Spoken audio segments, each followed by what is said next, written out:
6.3 선거 엿새 앞으로 다가왔습니다.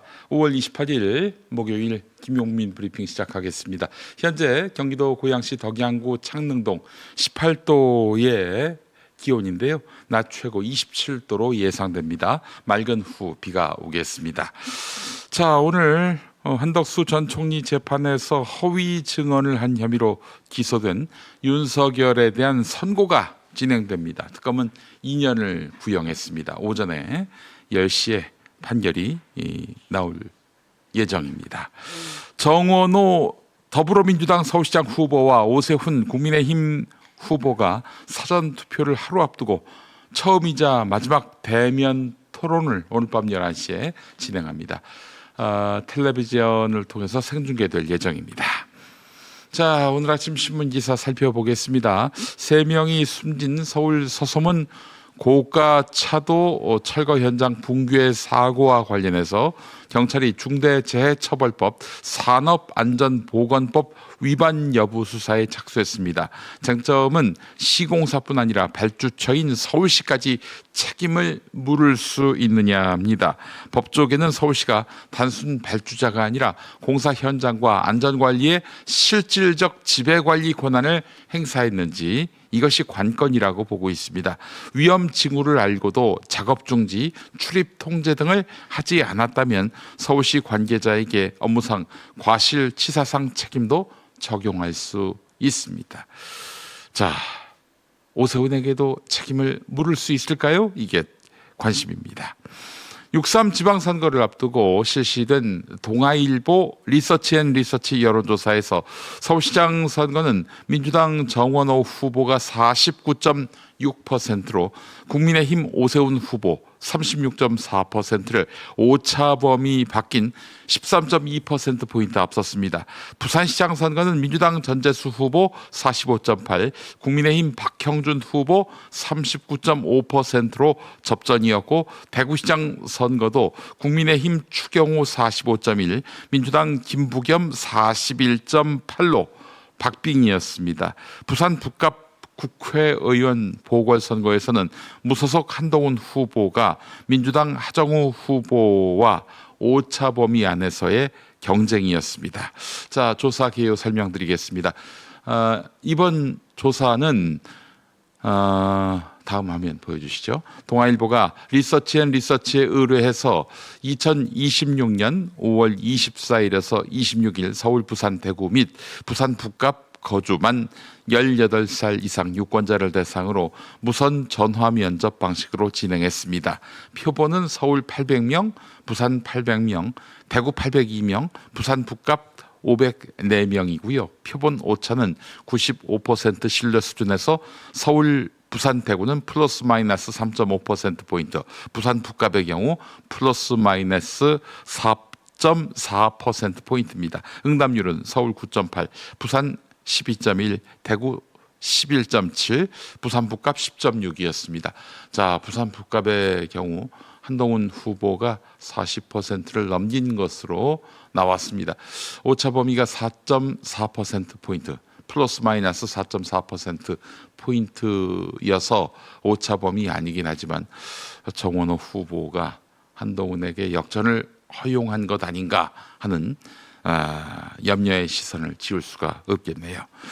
다음 소식입니다. 스타벅스 코리아 5.18 땡크데이 논란 이후 정용진 신세계그룹 회장이 사과했지만 소비자 반발은 가라앉지 않고 있습니다. 스타벅스 주간 결제액은 논란 직후 전주보다 26.3% 줄었고 이마트, 신세계푸드, 신세계 INC 등 계열사 주가도 동반 하락했습니다.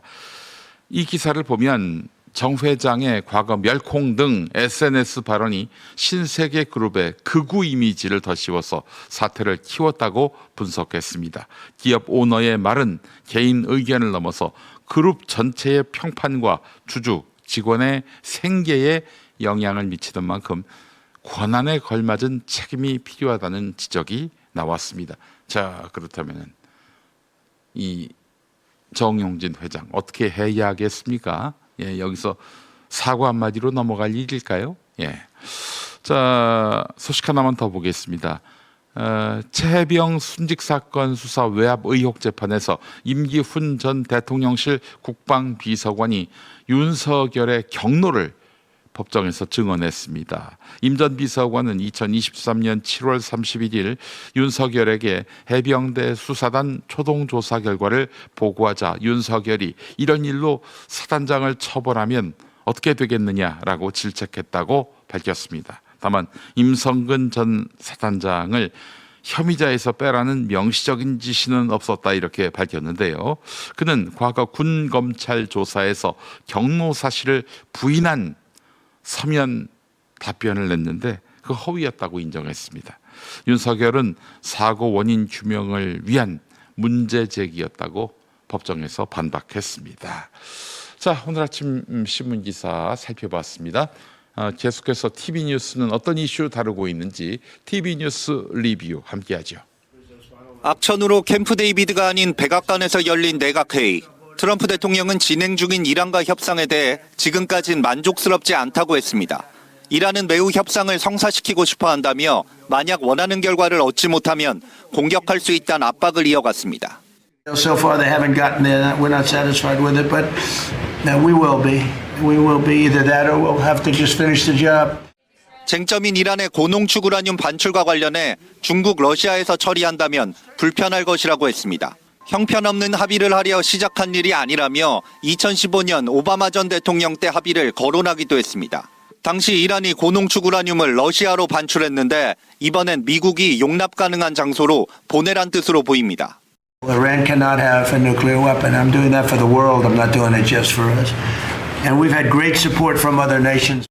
이란이 끈질기게 요구해온 동결 자산 해제나 제재 완화에 대해선 얘기하고 있지 않다며 선을 그었습니다. 붕괴 사고 직전 CCTV 영상을 보면 서서문 고가 차도 위에는 안전 진단 중인 7명이 보입니다. 영상에는 보이지 않지만 겉어 안쪽에도 현장 소장 등이 있었습니다. 모두 안전모에 안전화, 방진복과 장갑을 착용했다는 게 서울시 설명입니다. 하지만 추락 방지용 안전띠 등은 없었습니다. 이미 겉어가 2.9cm 침하하는 이상 징후가 발생한 상황이었습니다. 열차와 차들이 고가 아래를 지나면서 진동도 계속 발생했습니다. 위험 신호가 켜졌는데 고가에 너무 많이 올라갔다는 지적이 나옵니다. 한 명당 평균 70kg 정도라고 가정해도 7명이면 500kg 가까운 하중이 실린다는 겁니다. 점검 요원들의 어떤 몸무게가 있잖아요. 공중비계 무게들. 이게 이제 추가적으로 작용이 되면서 더 붕괴를 촉발시켰던 그런 요인이라는 거죠. 이상 징후가 발견될 경우 육안으로 확인하기 전 문제가 되는 지점의 상태를 파악할 수 있는 장비를 먼저 투입했어야 한다는 지적도 나옵니다. 조국혁신당은 20분 기자간담회 발언 대부분을 경기 평택을 재선거에 나선 민주당 김용남 후보를 저격하는 데 썼습니다. 김 후보의 차명 대부업체 운영 의혹 때문에 민주개혁 진영 전체 판세가 흔들리고 보수층이 결집하고 있다고 주장했습니다. 검찰의 씨앗을 도저히 살릴 수 없다면서 민주당의 결단을 촉구했습니다. 김용남 후보에게서 민주 시민들이 광장에서 그렇게 목 놓아 물러가라 외쳤던 나쁜 검사 그 자체를 보고 있기 때문입니다. 김용남 후보 캠프는 또 용모닝이냐며 평택군 조국 후보에게 고한다는 제목의 입장문을 냈습니다. 어떤 죄명으로 실형을 받고 복역했는지 본인 허물부터 봐라. 조국 후보 앞에 내로남불이 왜 자동 수식어처럼 붙는지 잊지 말라고 비꼬았고 입시 비리와 성추행, 불륜과 같은 민감한 표현까지 담았습니다. 당 지도부도 김용남 엄호 기조 속에 혁신당의 날을 세웠습니다. 조국 혁신당 그 주장은 조금 과장된 것이다. 저는 그렇게 보고 있습니다.